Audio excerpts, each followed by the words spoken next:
Hello everyone, late us see the topic kinetic friction. इसको आगे बढ़ाएंगे, ठीक है। अब ये काइनेटिक फ्रिक्शन में हम लोग क्या पढ़ने वाले हैं। कोई बॉडी अगर स्लाइड कर रहा है तो how the frictional forces are changing. पहले भी मैं बता चुका हूं what is the frictional force. The frictional force is the opposition between the relative sliding or tendency of sliding. Opposition force that develops during relative sliding or tendency of sliding. When two surfaces are in contact, their molecules stick to each other by electromagnetic force. और ये जो force है एक दूसरे को पकड़ के जकड़ के रखते हैं। जब ऊपर वाले बॉडी को हम मूव करवाने की कोशिश करते हैं, ये फोर्स उसको रोकता है। Obviously, this force will depend upon the distance between them, है ना। अगर इन दोनों सरफेस के बीच में कुछ लुब्रिकेशन डाल देते हैं तो क्या होता है, यू विल सी कि दोनों सरफेस के बीच में डिस्टेंस बढ़ जाता है, इलेक्ट्रोमैग्नेटिक फोर्स अफेक्टेड हो जाता है। So by lubrication you can reduce friction. Moreover हम लोग ये भी देखें कि friction is a necessary evil. इसे नेसेसरी एविल मतलब चाहिए भी है और दुश्मन भी है, क्योंकि फ्रिक्शन के चलते कितने सारे मुश्किल होता है ना। बॉल बेयरिंग्स घिस जाते हैं, टायर हमारा घिस जाता है, चप्पल घिस जाता है, हर 6 महीने में चप्पल लेना पड़ता है। It is all due to friction. और हेल्पफुल कैसा है, बिना फ्रिक्शन का हम चल ही नहीं सकते। I can not hold a pen like this because it is not that I am pressing it and holding it. Pen को रोकने के लिए क्या फोर्स है, वेट इसको नीचे खींच रहा है और नीचे स्लाइड करने की कोशिश कर रहा है, तो फ्रिक्शनल फोर्स ऊपर की तरफ है।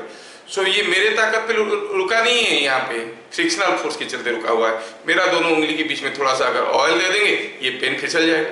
That means friction is necessary in day to day life and it is also an evil, जो कि हमें नुकसान पहुंचाता है।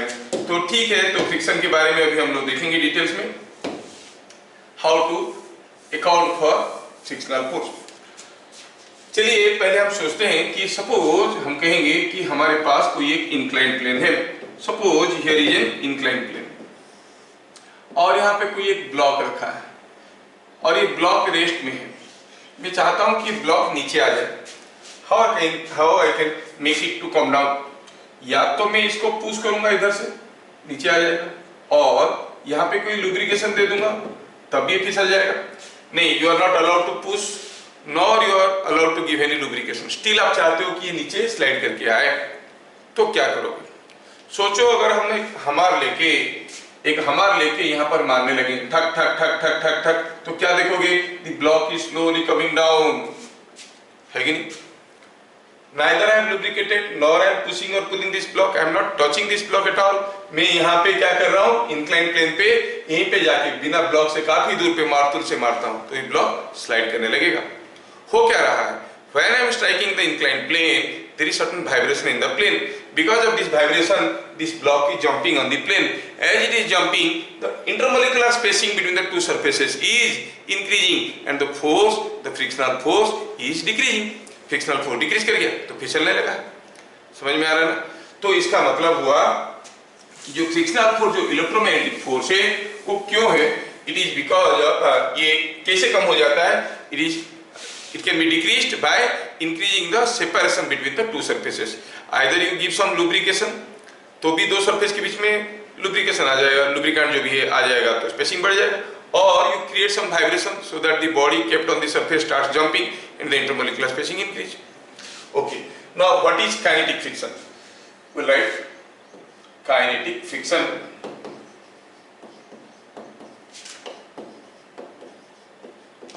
तो हम क्या कहेंगे, यहाँ पर फ्रिक्शनल फोर्स घट गया है, फ्रिक्शनल फोर्स घट गया और इंक्लाइंड प्लेन में बॉडी स्लाइड करते हुए नीचे आ गया। क्या घट गया, क्या प्रैक्टिकली बदल गया है। हम कहेंगे वो जो नेचर था दोनों सरफेस का एक दूसरे के साथ फोर्स इंटरेक्ट करने का, वो नेचर में चेंजेस आया है, मतलब म्यू है चेंज्ड, है ना। तो हम उसको ऐसे कहते हैं, whenever a body slides on a surface, whenever a body slides on a surface, vibrations are produced. Vibrations are produced in the body. Produced in the body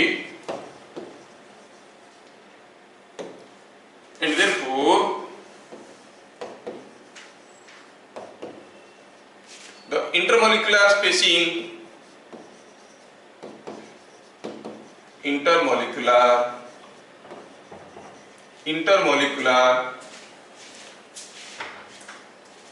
spacing between the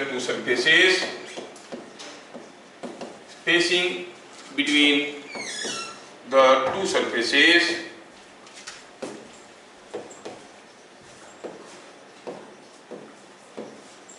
increases, causing a decrease in coefficient of friction। तो जब भी कोई body slide करता है coefficient of friction decrease कर जाता है। ठीक है, कोएफिशिएंट ऑफ फ्रिक्शन डिक्रीज कर जाता है। क्यों? क्योंकि वाइब्रेशन क्रिएट हुआ, दोनों सरफेस के बीच में इंटरमोलिकुलर स्पेसिंग बढ़ गया तो फोर्स घट गया। Frictional force was basically the electromagnetic force, में पहले भी बता चुका हूं। तो ये फ्रिक्शनल फोर्स घट गया तो हम क्या कहेंगे? The coefficient of friction that comes into play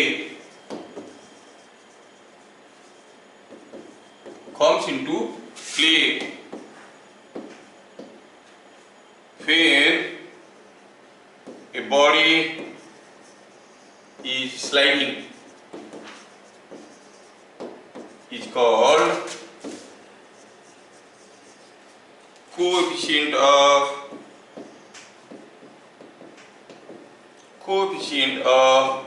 kinetic friction.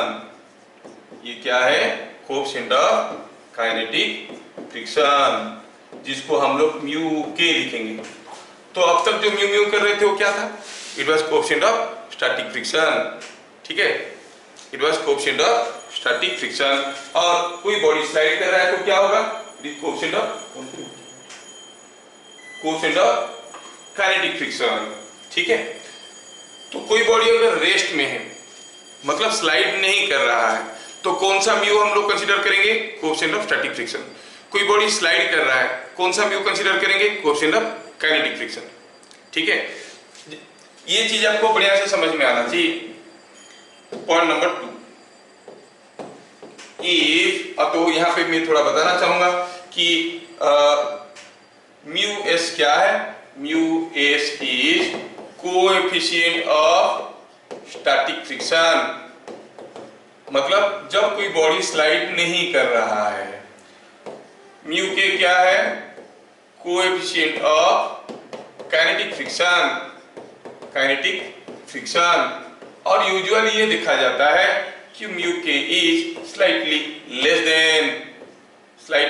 Then coefficient of static friction. लेकिन बहुत ज्यादा कम नहीं है। कुछ डिवाइसेस बनाया गया जिसमें बहुत कम हो जाता है। अदरवाइज इन जनरल देखोगे, मान लो कि coefficient of static friction is 0.6, तो coefficient of kinetic friction will be 0.55, like that. There will be small difference. ठीक है, समय बचेगा तो लास्ट में बताएंगे। There is a Indian contribution from Kharagpur IIT, they made that if coefficient of static friction is very high, coefficient of kinetic friction will be very low. ऐसा भी कुछ डिवाइस बनाया गया है जिसको हम लोग क्या कहते हैं बताओ? इसको कहते हैं सेल्फ लुब्रिकेटिंग बियरिंग्स। ये इंडियन कंट्रीब्यूशन है टू द वर्ल्ड, तो बताएंगे अगर टाइम मिलेगा तो towards the end. So what you find? Mu k is slightly less than mu s. Point number 3, if mu k coefficient of kinetic friction is taken into account, then the plot of frictional force versus applied force is as shown in figure। ये चीज को आपको समझना है। क्या? अगर हम plot करेंगे variation of frictional force with applied force, आप जानते हो कोई बॉडी अगर रेस्ट में है और कोई अप्लाइड फोर्स नहीं है तो फ्रिक्शनल फोर्स 0 है। ये डायग्राम हम लोग पहले भी किए हैं। अप्लाइड फोर्स को 1 न्यूटन करेंगे, frictional force 1 Newton, applied force 2 Newton, frictional force 2 Newton. Applied force बढ़ाते जाओ, फ्रिक्शनल फोर्स बढ़ते जाएगा, है ना? लेकिन एक बार, सॉरी ये फिगर में थोड़ा गड़बड़ क्या हो गया, क्या हो गया नोटिस करोगे तो this angle, because these two values are same, this angle must be 45 degree. Figure is not looking like 45 degree. I would like to redraw the figure again.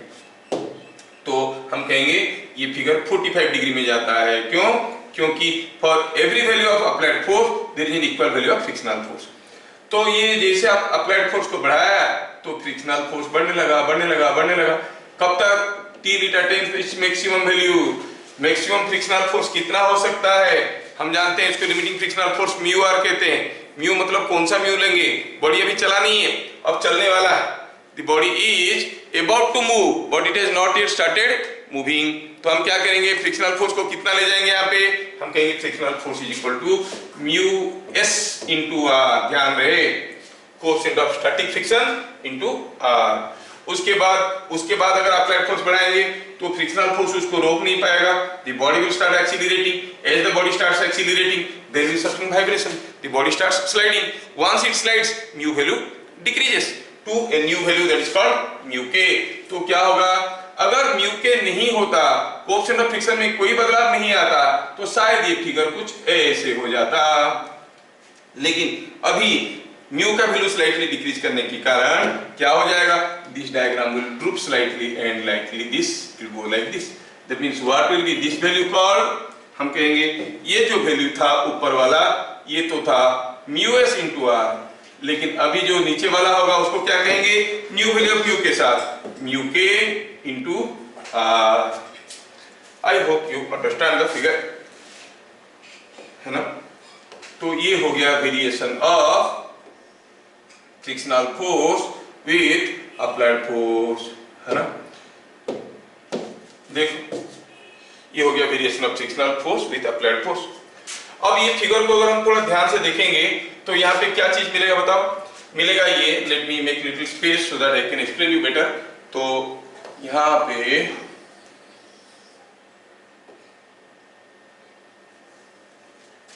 इस केस में अगर हम देखेंगे,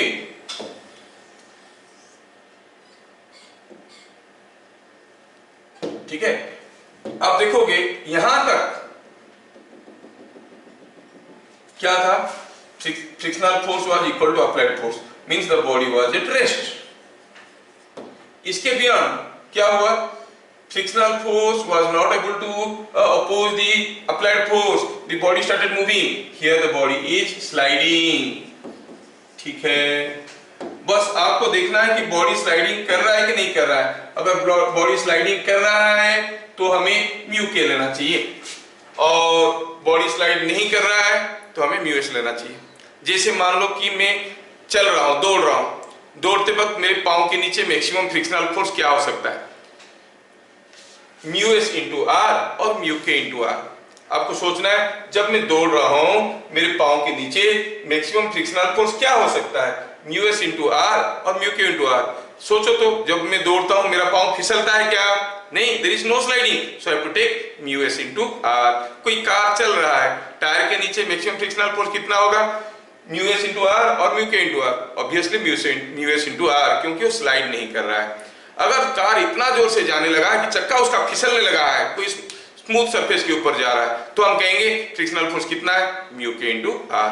ठीक है, तो आपको to better way realise this mu के एंड म्यू एस, मैं आपको एक छोटा सा क्वेश्चन करवा दूंगा तो आपका आइडिया क्लियर हो जाएगा। ठीक है, चलिए देखते हैं,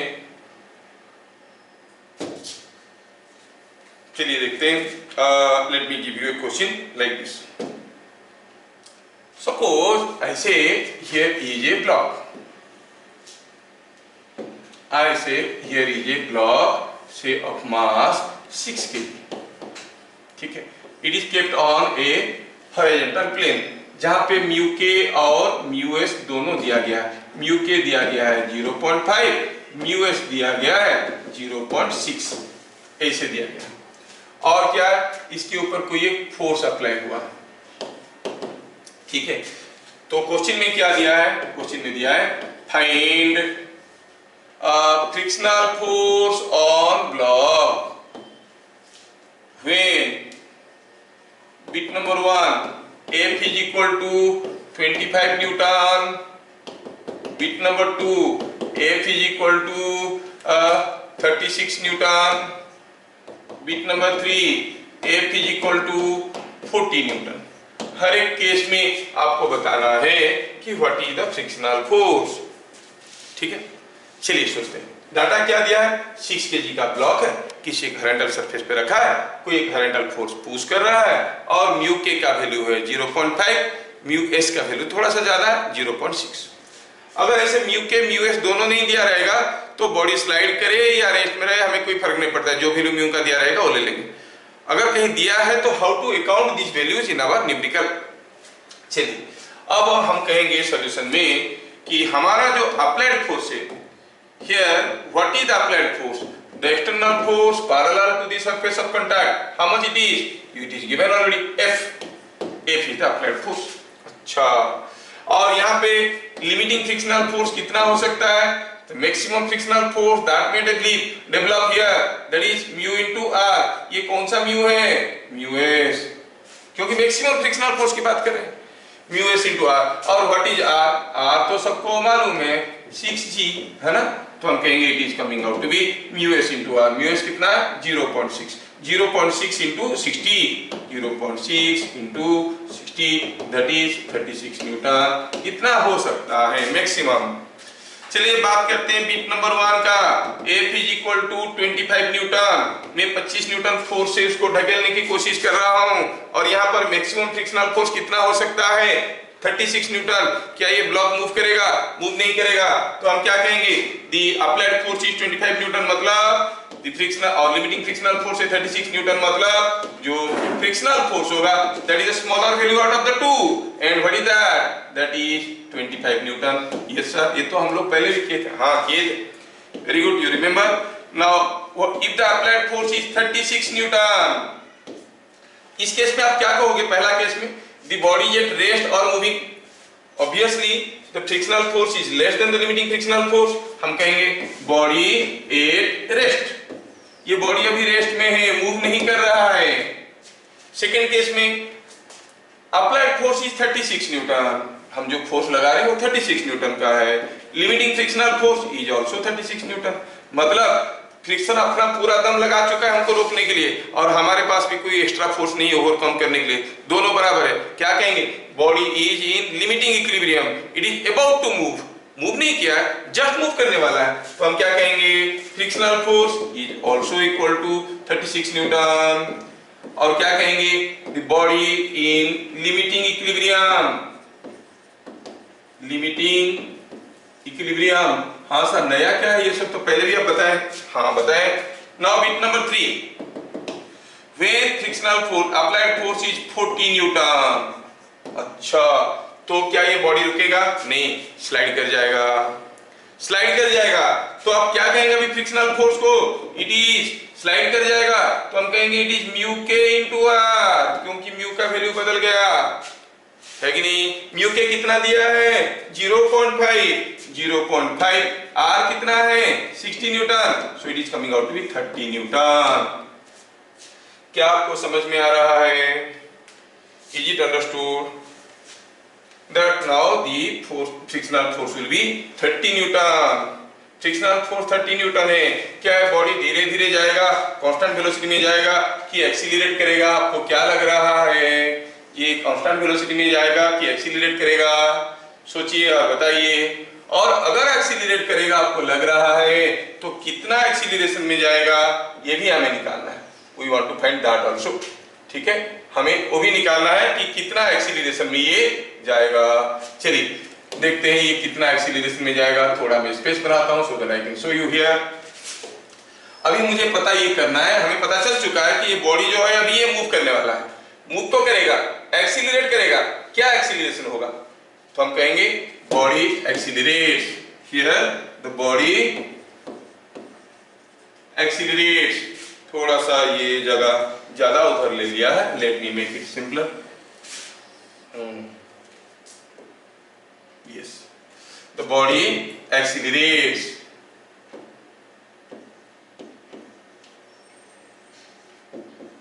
Now the question is to find out, अगर ये बॉडी एक्सीलरेट कर रहा है, अगर ये बॉडी एक्सीलरेट कर रहा है तो इसका एक्सीलरेशन है कितना, we want to know what is the acceleration of this body. ठीक है, अभी इस बॉडी का एक्सीलरेशन हमें चाहिए, तो क्या कहेंगे, acceleration is equal to net force by mass.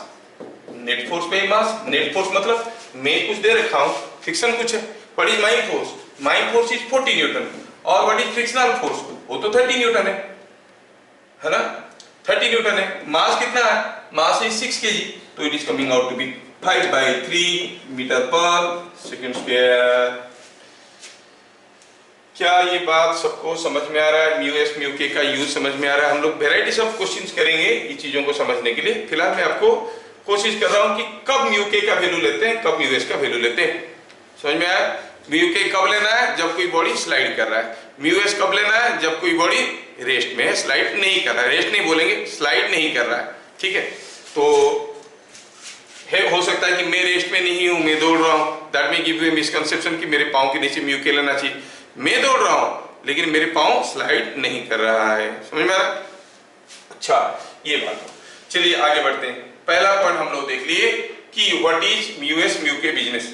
Now we go for next important point, angle of friction. ये बड़ा एक इंपॉर्टेंट टर्म है, angle of friction.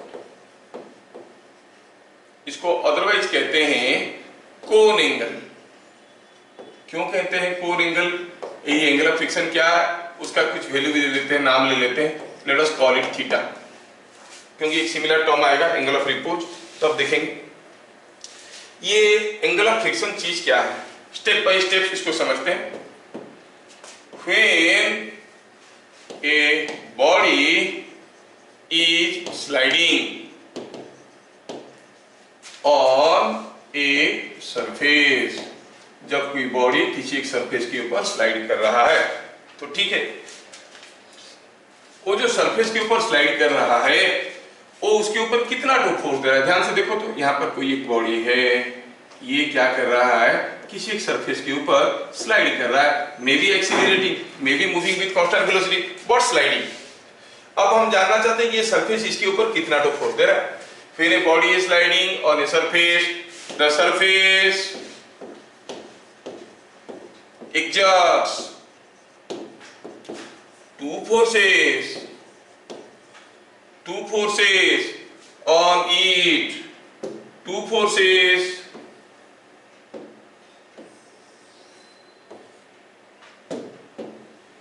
on it। क्या क्या फोर्स देता है, एक हुआ नॉर्मल रिएक्शन, दूसरा क्या हुआ, दूसरा हुआ फ्रिक्शनल फोर्स, कहेंगे दूसरा फोर्स हो गया फ्रिक्शनल फोर्स। अच्छा, और ये स्लाइड कर रहा है, नॉर्मल रिएक्शन को अगर हम R कहेंगे, फ्रिक्शनल फोर्स को क्या कहेंगे, म्यू के इंटू R। स्लाइड कर रहा है, फ्रिक्शनल फोर्स इज म्यू के इंटू R। चलो ये बॉडी ऐसे स्लाइड कर रहा है, देखते हैं कि इसके ऊपर क्या क्या फोर्सेस आ रहे हैं। ठीक है, एक तो फोर्स आ रहा होगा नॉर्मल रिएक्शन, ऐसे there must be a force like this and there must be a frictional force on the body, you call it mu r, है ना, एक r है एक mu r है। ठीक है, ये समझ में आ गया। the net reaction force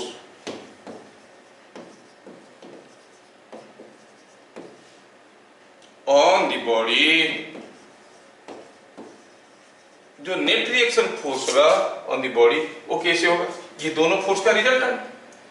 net reaction force on the body will be how much, the resultant of, I will say it is the resultant of, है ना, the net reaction force will be the resultant of the two forces.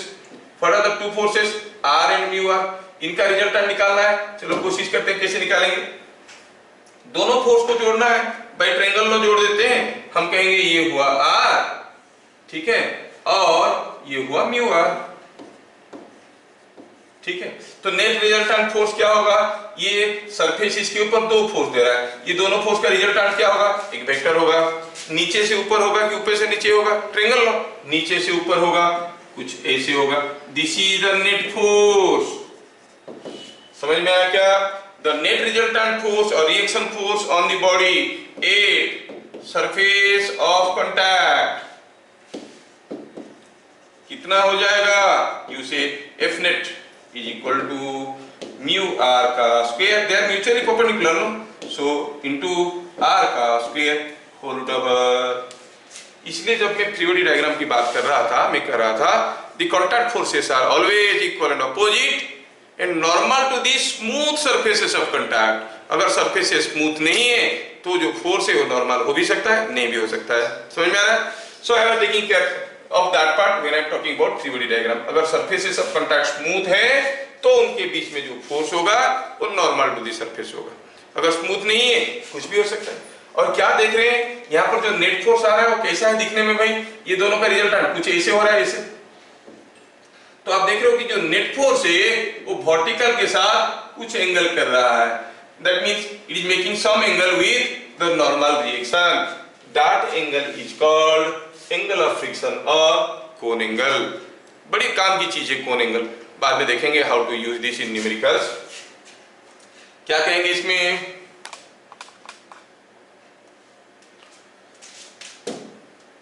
Point number 3 में the angle between the net reaction force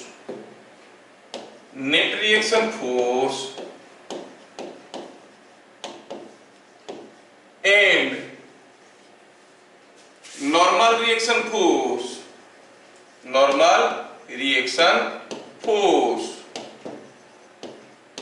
is called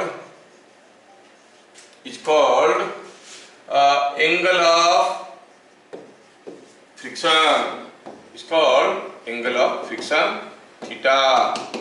तो देख लो ये हमारा are था और ये हमारा म्यू के इंटू आर था और ये एंगल ये था नेट फोर्स, ये नॉर्मल फोर्स के साथ नॉर्मल रिएक्शन के साथ क्या एंगल कर रहा है, थीटा। तो this angle is called angle of friction और cone angle.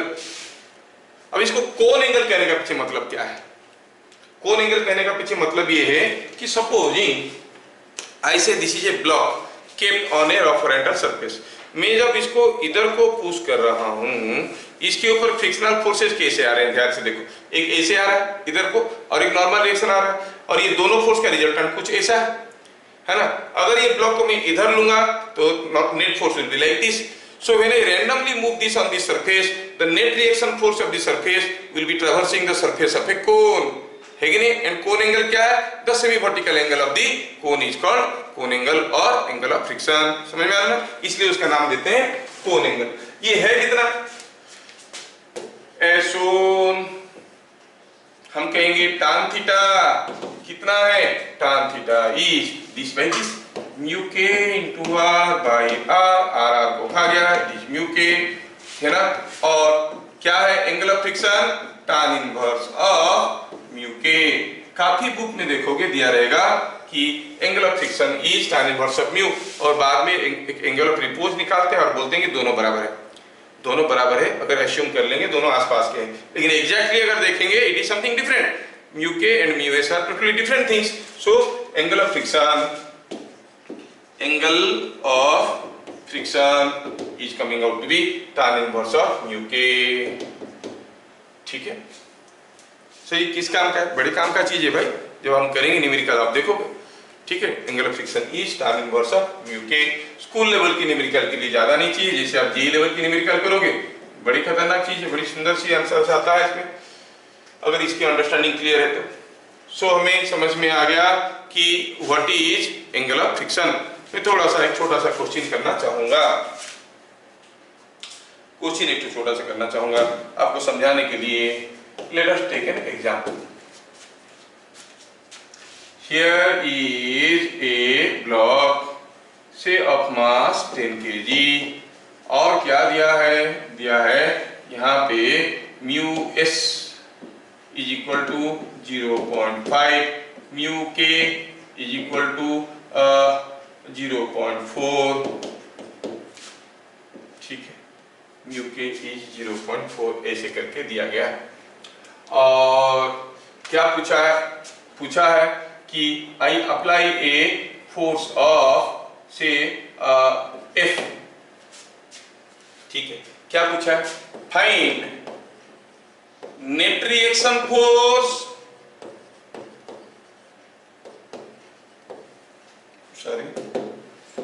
Net reaction force between the block and surface, block and surface if option दिया F is equal to say 30 newton, ठीक है। Bit number 2 F is equal to say something like 60 newton. दोनों ही case में आपको पूछा गया है बताओ what is the net reaction force, ठीक है, ठीक है। तो सॉल्यूशन अगर देखें तो हम कहेंगे कि हमारा जो यहाँ पे लिमिटिंग फ्रिक्शनल फोर्स है वो म्यू इंटू आर है, और आर तो 10G है 100, तो म्यू इंटू आर है। म्यू कौन सा म्यू है? मैक्सिमम फ्रिक्शनल फोर्स कब होगा? जब म्यू मैक्सिमम होगा। म्यू मैक्सिमम कब है? स्टैटिक फ्रिक्शन की केस में। Mu S into R, so it is 0.5 into R का वैल्यू हुआ 10G, 10G मतलब 100, so it is coming 50 newton. अच्छा, जब हमारा अप्लाइड फोर्स कितना है?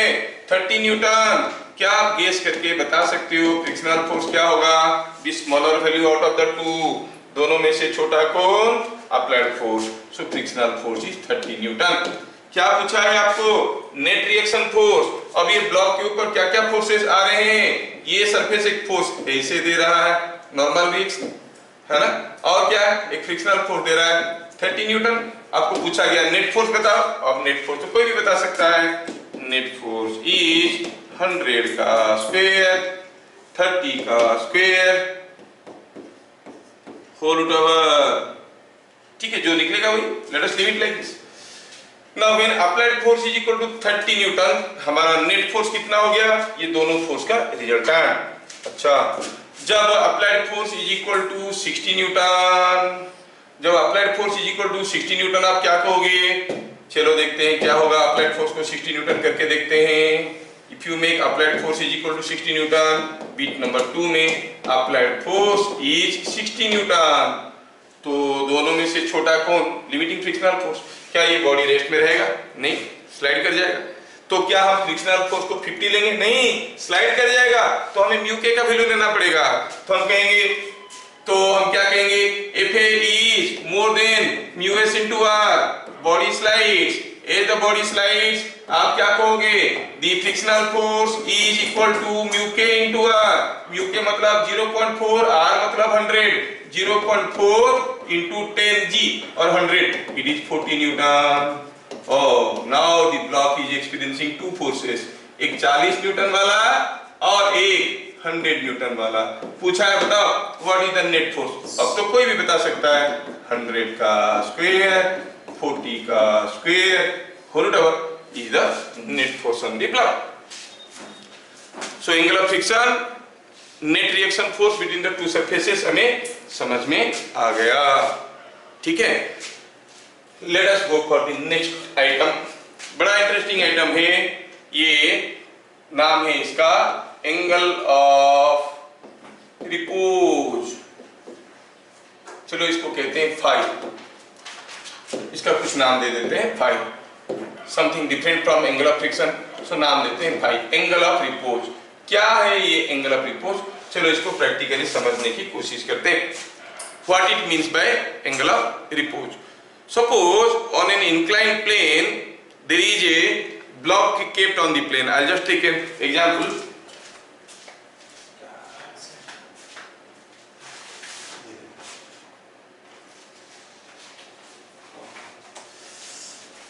Now see here. Suppose here is a block kept on the table. Table के ऊपर एक ब्लॉक रखा हुआ है, एक ब्लॉक है आपके सामने ऐसे रखा हुआ। Suppose I go on inclining this. You'll find a certain inclination to the horizontal. The block kept on this plane starts sliding, है ना? देखो देखो स्लाइड कर रहा है, देखो स्लाइड करना शुरू किया। जिस एंगल में वो स्लाइड करना शुरू किया उस एंगल को कहते हैं एंगल ऑफ रिपोज। समझ में आया? जिस एंगल में स्लाइड करना शुरू किया उस एंगल को कहते हैं angle of repose. I repeat, suppose किसी एक इंक्लाइन प्लेन में, ये कोई एक इंक्लाइन प्लेन है, इसके ऊपर कोई एक ब्लॉक को रखे हैं, आप ये इंक्लिनेशन को धीरे धीरे बढ़ाते जाओ, a certain angle you will find this just starts sliding down, that angle is called angle of repose. Okay, बड़े काम की चीज है, this angle of repose will help you, क्योंकि अभी तक हम लोग फ्रिक्शन का इतना सारा चीज तो कर लिए, लेकिन हम प्रैक्टिकली उसको फील नहीं कर पा रहे। हमको अगर दो सरफेस दिया जाएगा, कहा जाएगा बताओ म्यू कितना है, it is very difficult on our part to get what is the value of mu, है ना, एग्जैक्टली बताना मुश्किल है, but this angle of repose will help you to know what is the coefficient of friction between any two surfaces.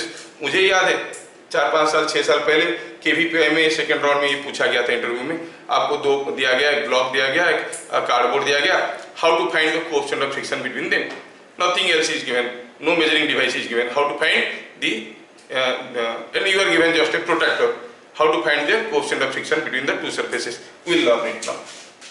तो पहले हम लिखते हैं angle of friction, sorry angle of repose किसको कहते हैं, पहले लिख लेते हैं। The inclination of a plane to horizontal in which a block kept on it just starts sliding or slides down at constant velocity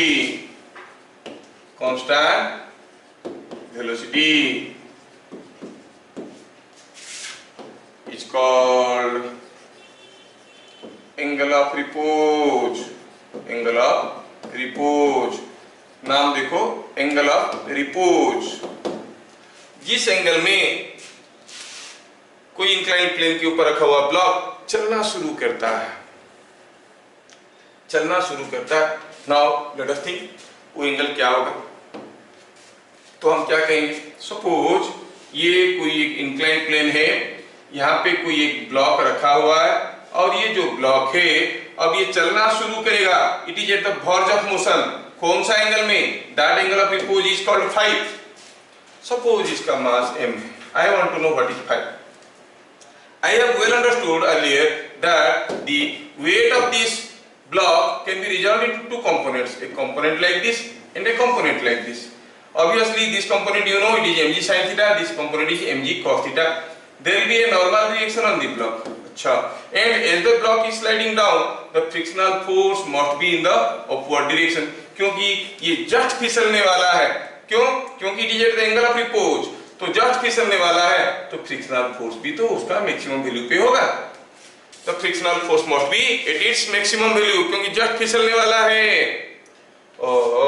तो क्या कहेंगे, ये हम इसको ऐसे लिखेंगे कि जो हमारा अभी क्या कहते हैं, हमारा जो अभी इंक्लिनेशन है वो कितना है, it is equal to phi, मतलब एंगल ऑफ रिपोज। क्या लिखेंगे, व्हेन इंक्लिनेशन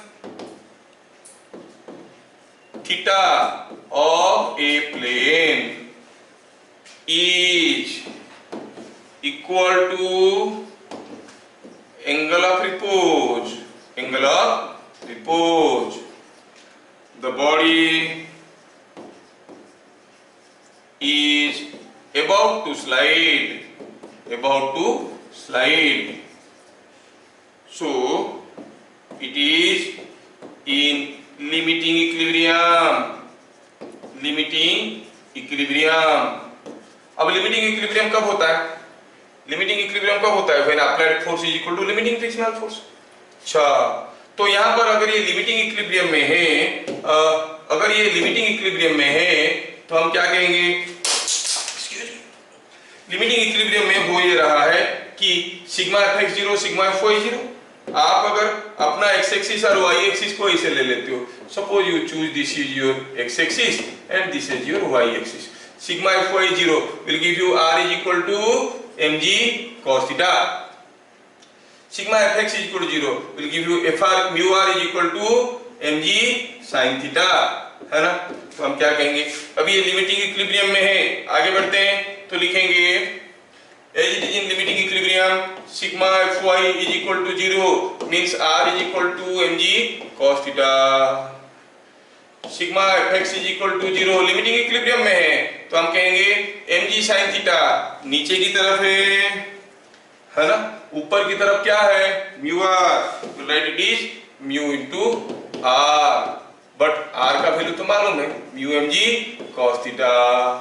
कब की बात है ये, when theta is equal to phi, तो इसका मतलब हम क्या कहेंगे mg तो कैंसिल हो गया, tan theta is equal to mu, theta is tan inverse of mu, theta क्या है फाई के साथ बराबर है, क्योंकि अभी तो देख रहे थे when theta is equal to the angle of repose that is phi, theta जब फाई के बराबर होगा तभी तो ये हो रहा है, मतलब थीटा का वैल्यू इज फाई, थीटा का वैल्यू अगर फाई ले लिए तो देखो तो क्या आ रहा है, it is coming out to be tan inverse of mu Q mu, लेकिन ये म्यू कौन सा म्यू है, the body is about to slide, slide नहीं किया, अबाउट टू स्लाइड मतलब म्यू कौन सा लेंगे म्यू एस की mu k, it will be mu s, तो हम कहेंगे theta is mu S, tan inverse of mu s, तो हम कहेंगे theta which is nothing but the angle of repose is given by this tan inverse of mu S.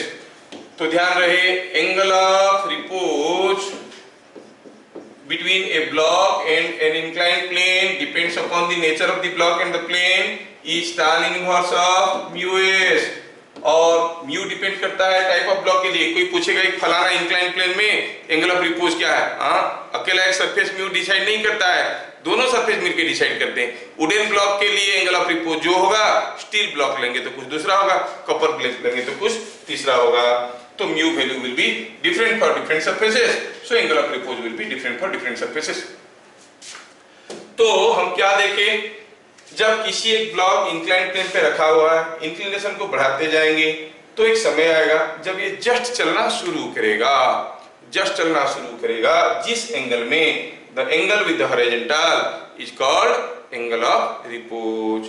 Difficult नहीं है, simple सा चीज है, आप लोग समझ पा रहे होगे तो इसको दोबारा पढ़ने की जरूरत नहीं पड़ेगा। खैर दो पॉइंट्स हम लोग देख लिए, now we are going for point number 3। Suppose कोई एक ब्लॉक किसी एक इंक्लाइंड प्लेन पे रखा हुआ है थीटा, ये ब्लॉक यहां पे रखा हुआ है, मान लो कि इसका मास है m, इसका मास है m, mass of the block is m, coefficient of friction is mu, ठीक है। When theta is less than phi, phi angle होने से फिसलना शुरू करता है, फिर theta is less than phi, आप क्या कहोगे, the block will be at rest और स्लाइड डाउन और एक्सीलरेट। जब फाई एंगल होगा तब वो फिसलना शुरू करता है, अब थीटा फाई से कम है, कोई ब्लॉक को रख देंगे रहेगा वहां पे, है ना, तो हम क्या कहेंगे ब्लॉक एट रेस्ट, और फ्रिक्शनल फोर्स क्या होगा बाबा, फ्रिक्शनल फोर्स क्या होगा, you know this is having components mg sin theta, frictional force is upward which is trying to oppose it, तो हम क्या कहेंगे frictional force must be equal to applied force, body rest में रहता है तो frictional force होता है applied force, मैं पहले भी ये चीज पढ़ा चुका हूं, तो frictional force will be equal to applied force when the body is at rest। अच्छा ठीक है, frictional force will be equal to the applied force, fine। अगर हम कहेंगे कि जो थीटा है that is equal to phi, तो क्या होगा, when theta is equal to phi, block is in limiting equilibrium, limiting equilibrium, है ना, और मतलब क्या हुआ कि जस्ट फिसलने वाला है, फ्रिक्शनल फोर्स और mg sin थीटा एक दूसरे को कैंसिल कर चुके हैं, तब कोई आके थोड़ा सा धीरे से धक्का दे देगा तो उसको रोकने वाला कोई फोर्स है नहीं, ना mg sin थीटा बढ़ेगा ना फ्रिक्शनल फोर्स बढ़ेगा, दोनों अपनी अपनी वैल्यू पे फिक्स्ड है। फ्रिक्शनल फोर्स नहीं बढ़ सकता because it is already at the maximum value. तो थोड़ा सा धक्का दे देंगे तो नेट फोर्स जीरो है, नेट फोर्स जीरो होने से एक्सीलरेशन जीरो होगा और मूव करेगा, मतलब it will come down with constant velocity. तो क्या लिखेंगे, when theta equal to phi the block is in equilibrium, in limiting equilibrium और slides down at constant velocity, constant velocity, constant velocity में ये नीचे चलने लगेगा। और क्या होगा frictional force, the frictional force क्या होगा, आप कहोगे कांस्टेंट वेलोसिटी में आ रहा है, क्यों, क्योंकि दोनों फोर्स बराबर है। तो ठीक है, आप mg sin थीटा कहो चलेगा, sin फाई, और आप कहो कि और इसको आप कह सकते हो mg cos थीटा, क्योंकि दोनों बराबर है। The body is moving with constant velocity, frictional force and the mg sin theta, the applied force, both are same। अभी तो देख रहे थे कि mg sin theta is equal to mu mg cos theta। तो that is what I am writing। हम कहेंगे frictional force को आप mg sin phi कह सकते हो और mu mg cos phi भी कह सकते हो, कुछ भी कहो चलेगा। Fine, now the question arises when theta is greater than phi। अब आप बता सकते हो फाई एंगल में फिसलना शुरू करता है, हम थीटा को उससे भी ज्यादा कर दिए हैं, तो क्या होगा, बॉडी का रेस्ट में रहेगा या स्लाइड करेगा, स्लाइड तो करेगा, तो कांस्टेंट वेलोसिटी में स्लाइड करेगा कि एक्सीलरेट करेगा, ऑब्वियसली इट विल एक्सीलरेट, नहीं तो हम क्या कहेंगे, बॉडी एक्सीलरेट्स डाउन, उसको कुछ भी पुशिंग की जरूरत नहीं है, खुद ही एक्सीलरेट करना शुरू कर लेगा। अच्छा ठीक है, कितना एक्सीलरेशन होगा क्या होगा हम देख लेंगे। बॉडी एक्सीलरेट करता है, लेकिन हमें पता करना है फ्रिक्शनल फोर्स, और फ्रिक्शनल फोर्स क्या है, बॉडी एक्सीलरेट कर रहा है मतलब स्लाइड कर रहा है मतलब इट इज मैक्सिमम वैल्यू है। तो हम क्या कहेंगे इसमें frictional force, mu mg cos theta, theta is more than phi, तो फ्रिक्शनल फोर्स हो गया म्यू mg cos थीटा। ठीक है, ये होगी बड़ी इंटरेस्टिंग चीज, देख लो फिर से थोड़ा रिपीट कर देते हैं, हड़बड़ी में शायद आप मिस कर गए होंगे। तो what is angle of repose, किसी एक इंक्लाइन प्लेन पे, किसी एक प्लेन पे एक ब्लॉक को रखिए और इस प्लेन को धीरे धीरे टेढ़ा करिए, at certain angle the block starts sliding, slide करना शुरू करेगा, ये हाँ देखो चलने लगा।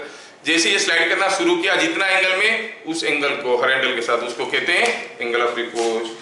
तो अगर मुझे पूछा गया कि ये ब्लॉक और ये प्लेट के बीच में एंगल ऑफ रिपोज क्या है, सिंपल है, मैं इसको धीरे धीरे टेढ़ा करूंगा और एंगल को मेजर कर लूंगा, जिस एंगल में फिसलना शुरू किया tan theta is the coefficient of friction between this and this, है कि नहीं, इट बिकम्स इजी। तो अब क्या देख रहे हैं कि when theta is equal to phi the body is about to slide, it is in limiting equilibrium। मतलब हम क्या कहेंगे, लिमिटिंग इक्विलिब्रियम मतलब the applied force must be equal to limiting frictional force। Simplify किए तो पता चला angle of repose is tan inverse of mu s। also we see when theta is changing, पहले मान लो थीटा जीरो है, मान लो theta को जीरो कर देंगे, ब्लॉक रखा है, म्यू दिया हुआ है, what is the frictional force, when theta is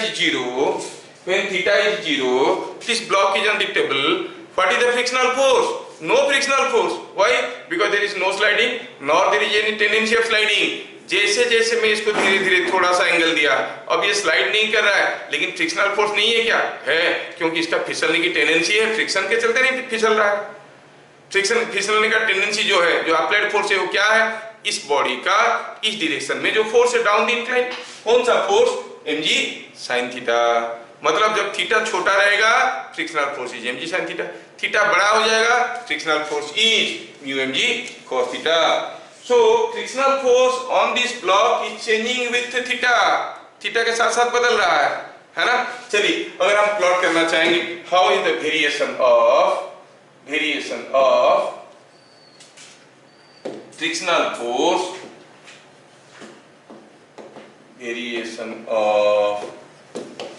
force, with inclination theta, किसी एक इंक्लाइन प्लेन पे किसी एक ब्लॉक को रखा गया है, थीटा को हम बदलते जाएंगे। हम प्लॉट करना चाहते हैं कि कैसे होगा फ्रिक्शनल फोर्स। चलिए कोशिश करते हैं। Will try to draw the frictional force with theta varying from 0 to maximum कितना वेरी करेगा 90। उसके बाद क्या वेरी करेगा, ब्लॉक तो गिर जाएगा, रहेगा नहीं उसके ऊपर, 0 टू 90 तक वेरी करेगा। तो क्या होगा कोशिश करते हैं। फिर theta is small, what we see, अभी तो देखे फ्रिक्शनल फोर्स क्या था, it was mg sin theta for theta less than equal to 5, it was mu mg cos theta for theta greater than equal to 5। तो sir equal to में ये भी होगा ये भी होगा, हाँ होता है। when theta is equal to 5 you call it mu mg cos 5 और mg sin 5, they are same। Okay, जब प्लॉट करने की कोशिश करेंगे frictional force is equal to a sin theta, you know the diagram of sin theta goes like this and diagram of cos theta कैसे होता है, diagram of cos theta is like this, क्योंकि cos 0 1 होता है। ठीक है, ठीक है, थोड़ा नोटिस करना मैं कैसे कर रहा हूं। थीटा 0 है, थीटा 0 है मतलब ये वाला फॉर्मूला लगेगा, फ्रिक्शनल फोर्स कितना है 0। ठीक है, मान लो कि यही फॉर्मूला हर वक्त लग रहा है थीटा छोटा है या बड़ा है, तो डायग्राम कैसे होगा, the diagram will go like this this this this this this this this and it will come down. Sine curve जैसे होता है ऐसे हो। अच्छा, अगर थीटा का फ्रिक्शनल फोर्स का वैल्यू हरदम ऐसे होता तो क्या होगा, यू विल से cos 0 है 1, तो ये 1 से शुरू करता mu mg से यहां से, और क्या करेगा जैसे जैसे थीटा बढ़ते जाएगा cos थीटा घटते जाएगा, ये डायग्राम कुछ ऐसे होता है कि नहीं। लेकिन अभी हो क्या रहा है, कब sin थीटा cos थीटा वाला कर्व बराबर है, you know when theta is equal to 5, when theta is equal to 5 mg sin theta और mu mg cos थीटा बराबर है कि नहीं। तो क्या होगा, अब डायग्राम कैसे हो जाएगा, डायग्राम ना ऐसे होगा ना ऐसे होगा, क्योंकि 5 से कम होने से हमें ये कर्व को लेना है, 5 से ज्यादा होने से हमें दूसरे वाले कर्व को लेना है। इसका मतलब तो वेरिएशन जो हम प्लॉट करने की कोशिश करेंगे वो कैसे दिखेगा, ये कुछ ऐसे दिखेगा, यहाँ तक ऐसे चलेगा, फिर घटेगा और ऐसे आएगा। That means frictional force maximum कब हुआ, at the angle of repose, उससे पहले भी ये कम, उससे ज्यादा भी, थीटा का वैल्यू 5 से ज्यादा हो गया तो फ्रिक्शनल फोर्स कम हो गया। वो बोलेंगे कि एक ब्लॉक को एक इंक्लाइन प्लेन पे छोड़ दिया गया, थीटा को वेरी करो, बताओ मैक्सिमम फ्रिक्शनल फोर्स कब होगा, कब होगा, when the block starts sliding. उससे ज्यादा करोगे cos थीटा बढ़ रहा है तो फ्रिक्शनल फोर्स कम हो जाएगा, उससे कम करोगे sin थीटा घट रहा है, थीटा घटेगा तो sin थीटा घटता है, फ्रिक्शनल फोर्स कम हो जाएगा। So maximum frictional force takes place between a block and an incline when the inclination is equal to the angle of repose। ये सब छोटे छोटे ऑब्जेक्टिव क्वेश्चन है। ठीक है, जो लोग मेडिकल के लिए तैयारी कर रहे हो इसको बड़े प्यार से समझो, बड़ी जरूरत की चीज है, घुमा फिरा के इसके रिलेटेड चीजें पूछेंगे वो लोग। ये तो मेरे ख्याल से मैं ये ग्राफ को समझा पाया। अब मैं ये ग्राफ को यहाँ से ये पार्ट को टर्मिनेट कर दूंगा, नहीं चाहिए। Actually the graph contains only this part, है ना, the graph contains only this part। ये ऐसा गया ऐसे आया, और ये कर्व कौन सा है, ये mg sin थीटा वाला कर्व है। ये कर्व कौन सा है, mu mg cos थीटा वाला है। ये है mu mg cos थीटा वाला, ये mg sin थीटा वाला। ठीक है, ये क्लियर। और कोई जरूरी नहीं है कि मिड पॉइंट में होगा, कि जरूरी नहीं है कि मिड पॉइंट में होगा, इधर को जितना होगा उधर को उतना होगा, ऐसा कोई जरूरी नहीं है। हो सकता है कि 20 डिग्री में हो गया एंगल ऑफ रिपोज, लेकिन हम उठाते गए theta can vary up to 90 degree, तो कोई जरूरी नहीं है कि मिड पॉइंट में होगा। ध्यान से रखना बेटा, ये चीज बहुत इंपॉर्टेंट है। This is not necessarily the mid point of this. ये ग्राफ ऐसा भी हो सकता है, मैं आपको दिखाने के लिए यहाँ पे दोबारा ड्रॉ कर लेता हूँ। ये ग्राफ कुछ ऐसा भी हो सकता है, कैसा, ये ग्राफ ऐसा हो सकता है, it may go like this, है ना, and go like this। Are you getting? This value is 5, this is theta, this is a frictional force। और क्या बता सकते हो ये कौन सा एंगल है जहां पर फ्रिक्शनल फोर्स 0 हो गया, जब ये 90 डिग्री हो गया तो फटाक से गिर जाएगी, घिसेगा नहीं, उसके साथ घिसेगा नहीं तो क्यों फ्रिक्शनल फोर्स आएगा। तो आप कहोगे ये एंगल कितना है 90 डिग्री, और ये कौन सा एंगल है, एंगल ऑफ रिपोज। और डायग्राम ये मिड पॉइंट में होगा, जरूरी नहीं है, इधर कम इधर ज्यादा अक्सर दिखा जाता है, इधर कम उससे ज्यादा, क्योंकि जो म्यू है, म्यू का वैल्यू यूजुअली लेस देन 1 होता है। अगर 1 ले लेंगे तो फिर थीटा का वैल्यू आएगा 45 डिग्री, तो ये आएगा मिड पॉइंट। 1 से ज्यादा होता नहीं है यूजुअली, बना सकते हैं। Mu can be made more than 1 intentionally, अगर हम चाहेंगे तो कर सकते हैं यूजिंग सुटेबल सरफेसेस, लेकिन आपको कोई भी न्यूमेरिकल में म्यू का वैल्यू 1 नहीं मिलेगा, ठीक है। It is always mostly 99.9% cases में इट इज लेस देन 1। तो हम कहेंगे this length will be, this angle is less then 45 degree, ये 90 डिग्री, मतलब ये दोनों, ये पार्ट बड़ा रहेगा, ये पार्ट छोटा रहेगा। कुछ भी पूछ सकते हैं।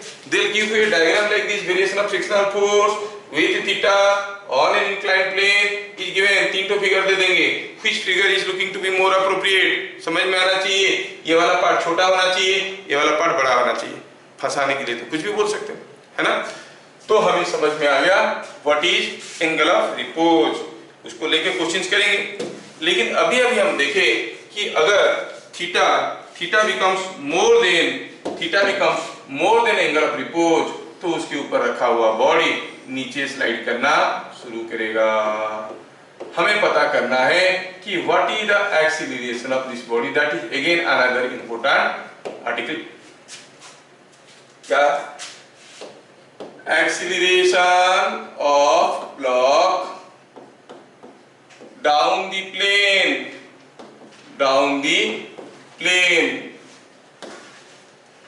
कोई बॉडी इंक्लाइंड प्लेन में कब एक्सीलरेट करना शुरू करेगा?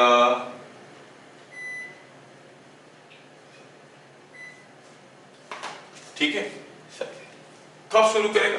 When theta is more than 5, we write, वही चीज को लिखेंगे बीट नंबर 1 में। A body accelerates down, I don't write moves down, moves down बोलने से हो सकता है कांस्टेंट वेलोसिटी में आ रहा है, कब आता है? When theta is equal to 5, है ना। ये body accelerates down in inclined plane,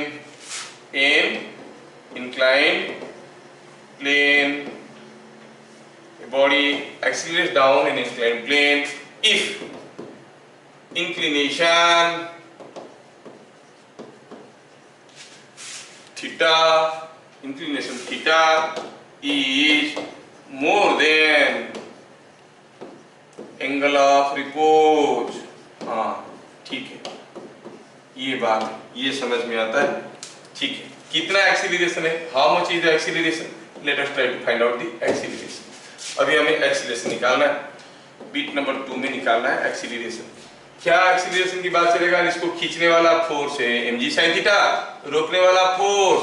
अब मैं बार आर निकालो, ये निकालो, वो निकालो नहीं करने वाला हूं। आप लोग बड़े बच्चे हो चुके हो, you will straight way call this force to be mu mg cos theta, और ये फोर्स को mg sin थीटा। अगर ये एक्सीलरेशन a में नीचे आ रहा है, अगर ये एक्सीलरेशन a में नीचे आ रहा है, तो हम a कैसे निकालेंगे? एक्सीलरेशन a और down the plane, acceleration down the plane is equal to नीचे की तरफ खींचने वाली फोर्स mg sin थीटा, रोकने वाली frictional force mu mg cos theta whole divided by total मास।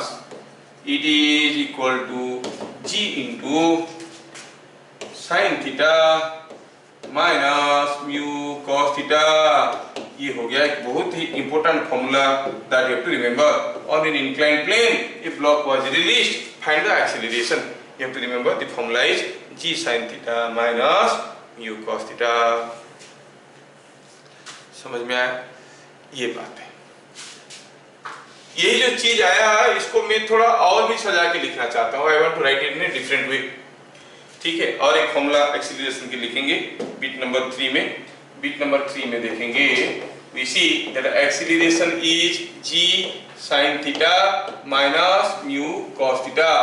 और हम बात कर रहे हैं कोई बॉडी एक्सीलरेट कर रहा है, जबकि हम कहेंगे हमें मालूम है कि जो म्यू है वो क्या है? tan phi. फाई क्या है? Angle of repose, angle of repose. अच्छा ये है फाई, तो हम क्या लिखेंगे? If you want you can write this as sin theta minus tan phi into cos theta, और इसको थोड़ा और प्यार से एक्सपांड करो तो देगा sin theta minus sin phi by cos phi into cos theta. है कि नहीं?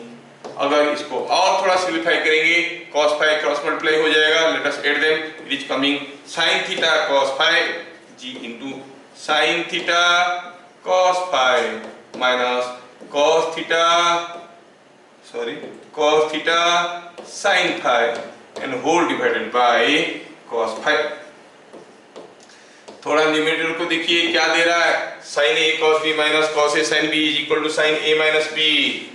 मैथमेटिकल फॉर्मूला आपको मालूम होगा, it is sin a minus b theta minus phi by cos phi. तो ये दूसरा फॉर्म का एक्सीलरेशन आपके पास आ गया, ये आपको याद रखना पड़ेगा। दिस फॉर्मूले के ऊपर भी क्वेश्चंस आते हैं। क्या चाहिए एक्सीलरेशन जानने के लिए? आपको एंगल ऑफ रिपोज दिया रहेगा, इंक्लिनेशन ऑफ द प्लेन दिया रहेगा, find the acceleration. Oh, now everyone can do. We could find that the acceleration of a block down the incline is given by this expression. क्या friction मजा आ रहा है कि सब घिस गए रे? हाँ? Is friction chapter going smoothly? कि सब कुछ घिस रहे हो इसके साथ साथ? हाँ? हाँ सर, बड़ा बोरिंग है, क्या करेंगे? क्या करेंगे, सिलेबस में है तो जो बोरिंग है उसको करना पड़ता है। Is it understood to everyone? Yes. आज तो पढ़ना लिख रहे हैं कि सर नॉर्मल है। क्या प्रीवियस चैप्टर्स अबनॉर्मल लगते थे आपको? सारे तो नॉर्मल है, ठीक है। You don't find any difference, तो इसका मतलब ठीक ठाक समझ में आ रहा है, ये अच्छी बात है। If you feel it is to be normal, मतलब ठीक ठाक सबको समझ में आ रहा है, बहुत ज्यादा डरने वाली बात नहीं है। लेकिन इसके ऊपर जब हम क्वेश्चंस करते हैं तब धुआं निकलता है। किधर किधर से निकलता है आपको पता चलेगा तब जब निकलना शुरू होगा, ठीक है। तो देखेंगे, let us see some questions related to.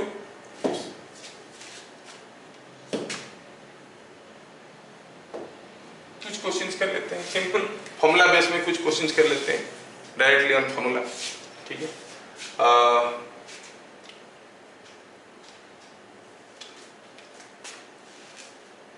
Questions आपके लिए है, आप लोग फटाफट करोगे, तैयार हो जाओ रफ कॉपी के साथ। A block of mass 4 kg, a block of mass 4 kg is sliding on a rough surface where mu is equal to 0.75। अब आपका काम शुरू हो गया, फाइंड फोर्स। हम नेट फोर्स नहीं लिखेंगे, force means net force between surface and block. Block और सरफेस के बीच में नेट फोर्स क्या है? आप लोग ट्राई कर सकते हो, यू कैन ट्राई। और आपके लिए दिया गया समय 1 मिनट। सारे इंटेलिजेंट बच्चे अभी इसको ट्राई करना शुरू करेंगे। टाइम दिया गया 1 minute. Block of mass 4 kg sliding on a rough surface where mu is equal to 0.75। बताओ what is the force of interaction between the surface and the block. कितना आसान क्वेश्चन है, कोशिश करिए।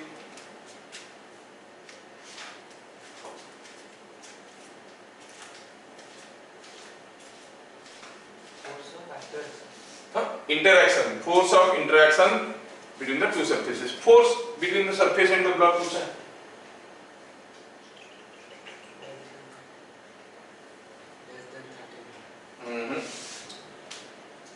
When I say force of interaction, I mean the net force, total force, है ना। अभी तो थोड़ी देर पहले बताए थे how to find net force between two surfaces when a body is sliding।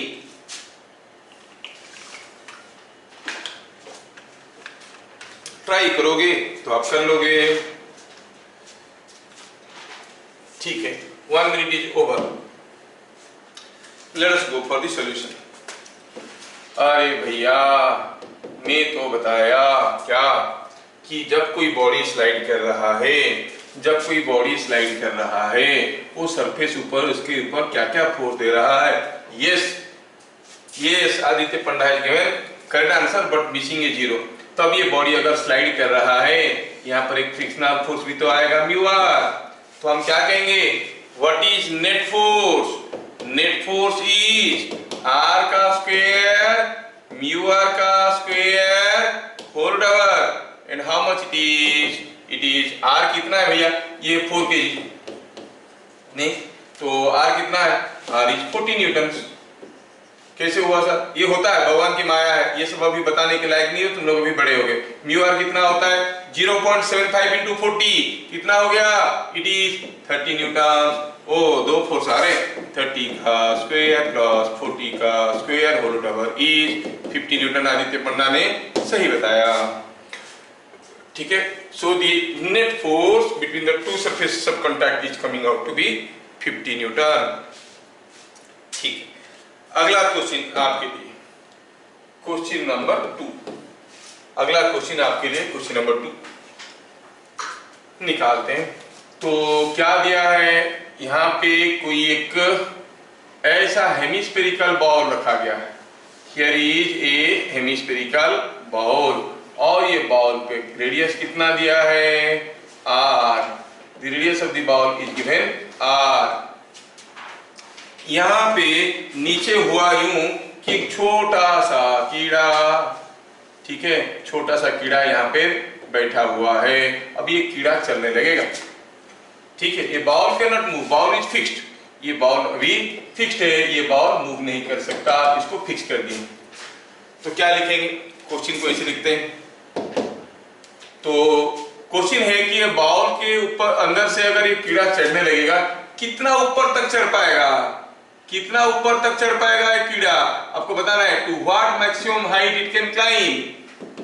Question समझ में आ गया क्या? कीड़ा कितने ऊपर तक चढ़ पाएगा ये आपको निकालना है। क्या दिया है question?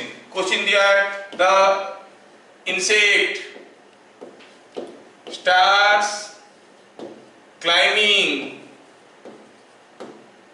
climbing the insect starts climbing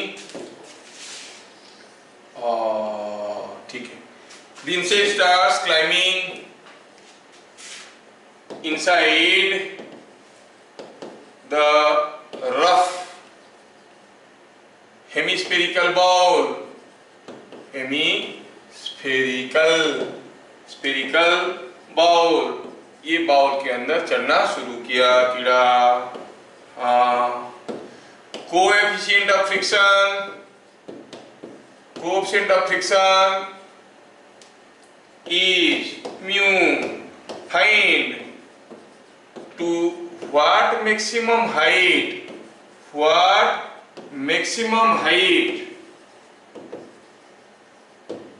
it can climb. ये कितना ऊपर तक चढ़ सकता है, कितना ऊपर तक चढ़ सकता है। मान लो यहां तक चढ़ सकता है तो हमें एज पता करना है कितना ऊपर तक कीड़ा चढ़ सकता है। ठीक है चलिए सोचते हैं कितना ऊपर तक चढ़ सकता है। देखो ये कीड़ा जहां पर रह पाएगा उससे ऊपर जाएगा तो इतना तक चढ़ सकता है का मतलब हुआ इससे ऊपर जाएगा तो फिसल जाएगा, चढ़ नहीं पाएगा फिसल जाएगा। अच्छा इससे ऊपर जाएगा तो फिसल जाएगा, यहां तक नहीं फिसल रहा है मतलब यहां पर जस्ट फिसलने वाला होगा और थोड़ा सा भी आगे जाएगा तो फिसल जाएगा। अब ये जस्ट फिसलने वाला है मतलब ये लिमिटिंग इक्विलिब्रियम। कोई बॉडी या भी किसी की इंक्लाइन प्लेन पे है, थोड़ा ध्यान से देखो तो ये जो है हेमिस्फेरिकल बॉल, मान लो कि कीड़ा यहाँ पर जस्ट फिसलने वाला है। Is not it that the कीड़ा is on an incline plane like this. अब ये जस्ट फिसलने वाला है, then what is this inclination? Angle of repose. It must be equal to angle of repose. तभी तो ये जस्ट फिसलने वाला है, क्योंकि और ऊपर जाएगा तो थीटा और ज्यादा हो जाएगा, नीचे रहेगा theta was less than phi, वो फिसल नहीं रहा था तो चढ़ते गया। जब थीटा फाई हो गया उससे आगे चढ़ने की कोशिश करेगा, थीटा और ज्यादा हो जाएगा तो फिसल जाएगा, है कि नहीं। सो क्या लिखेंगे, ये यहां तक चढ़ सकता है जहां पर ये एंगल फाई होगा। अच्छा ये एंगल फाई है और हमें पता करना है आर, ये आर है, ये फाई है, तो चलो सोचते हैं कि ये एंगल कितना होगा। ये अगर फाई है तो सोचो तो ये एंगल कितना होगा, ये 90 है। हाँ इमेजिन करो, ये एंगल थोड़ा इसे ड्रॉ करके देखते हैं। ये अगर इसको नीचे ले आते हैं, इसे इसको पैरेलल करके ले आओ, ये एंगल 90 डिग्री है, ये थीटा है, तो ये एंगल कितना है, ये 90 माइनस थीटा है। This is normal, this is 90 minus theta, 90 minus theta मतलब 90 minus five, this is 90 minus five, this is 90 minus five. ये आपको समझ में आना चाहिए। तो कितना दूर तक चढ़ पाएगा ये 90, ये वहां तक चढ़ पाएगा जहां पर एंगल कितना होता है 90 माइनस फाइव। मैं थोड़ा गड़बड़ कर दिया, 90 माइनस फाइव कैसे हो रहा है देखो। तो अगर हम कहेंगे ये एंगल हुआ फाइव, मैं फिगर को थोड़ा बढ़िया से बनाता हूँ, गंदा दिख रहा है तो आप लोग भी हाँ जी कर। Let me draw a good figure. Yes ऐसा आ गया, ये हो गया।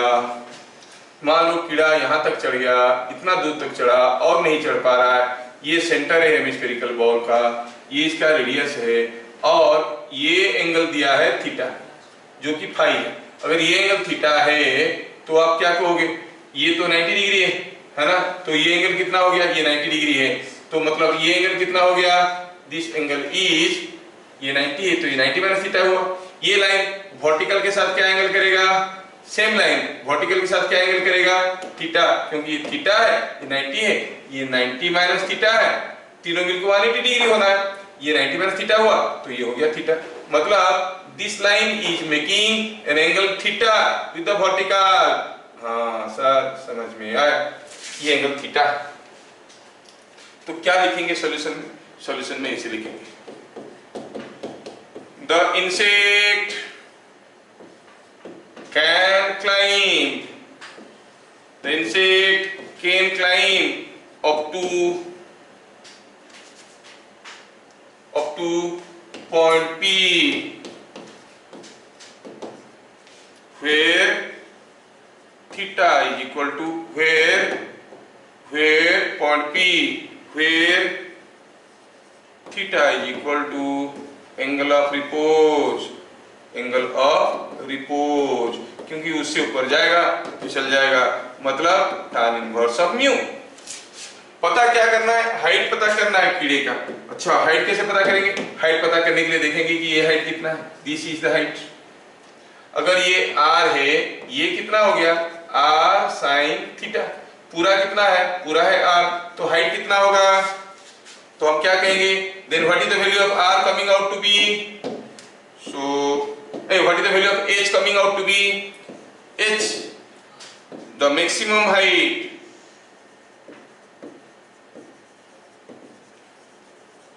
it can climb is equal to कितना है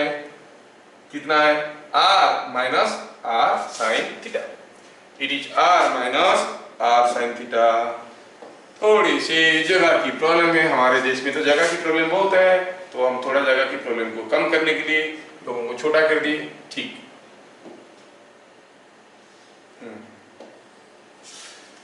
तो कितना हो गया ये, it is coming out to be how much, climb is equal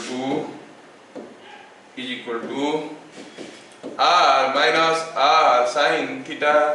ठीक है, लेकिन साइन थीटा क्या है, tan थीटा म्यू है, tan inverse of mu is theta, tan inverse of mu अगर थीटा हुआ तो हम क्या कहेंगे, tan theta is equal to mu, हमें साइन थीटा चाहिए। फिगर सिंपल है, देख लो ये ट्रायंगल में अगर ये थीटा है, ये म्यू है, ये 1 है, तो tan थीटा कितना हुआ म्यू, और ये वैल्यू कितना हो जाएगा 1 प्लस म्यू स्क्वायर का रूट ओवर साइन थीटा कितना होगा mu by this. So sine theta is equal to mu by root over of 1 plus mu square. अच्छा तो फिर एच का वैल्यू क्या आया, एच का वैल्यू अभी निकाले थे, क्या आया था, it was equal to r minus r sin theta, r minus r sin theta. तो हम कहेंगे it is r minus r sin theta to 1 minus sin theta. sin theta का वैल्यू मालूम है कितना है, it is r into 1 minus mu by root over of 1 plus mu square. Values दिया रहेगा तो हम फटाफट कर लेंगे। Values are given, you can find out. समझ में आया? ये क्वेश्चन कभी कभी दूसरा रंग रूप में आता है। कोई एक स्फीयर रखा है ऐसे, रेडियस इसका r है और यहां से कोई कीड़ा चलने लगा, कितना नीचे तक वो चलते हुए आ सकता है जिसके बाद वो फिसल जाएगा। मतलब आपको ये एंगल निकालना है, ठीक है? कितना नीचे तक आ सकता है आपको देखना है कि इससे ज्यादा नीचे आएगा, फिसल जाएगा। कब तक नहीं फिसलेगा? जब तक उसका theta is equal to angle of repose. ऐसे करके निकालना है, सिमिलर क्वेश्चन, ठीक है? तो अब ये हो गया आपका एंगल ऑफ रिपोज के रिलेटेड एक क्वेश्चन, ठीक है? नेक्स्ट क्वेश्चन देखते हैं। ये क्वेश्चन नंबर 2 था। नेक्स्ट क्वेश्चन में देखेंगे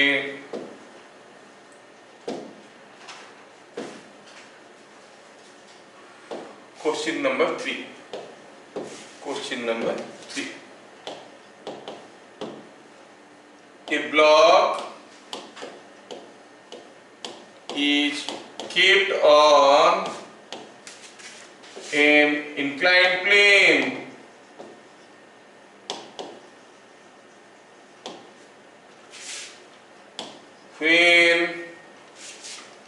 when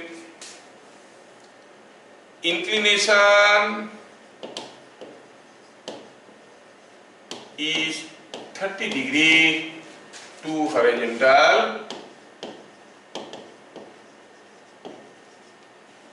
the block slides down,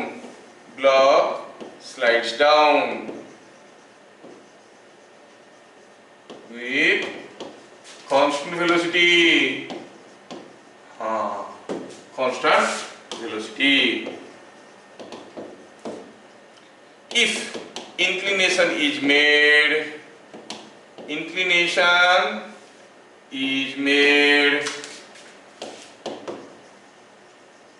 60 degree, what will be acceleration?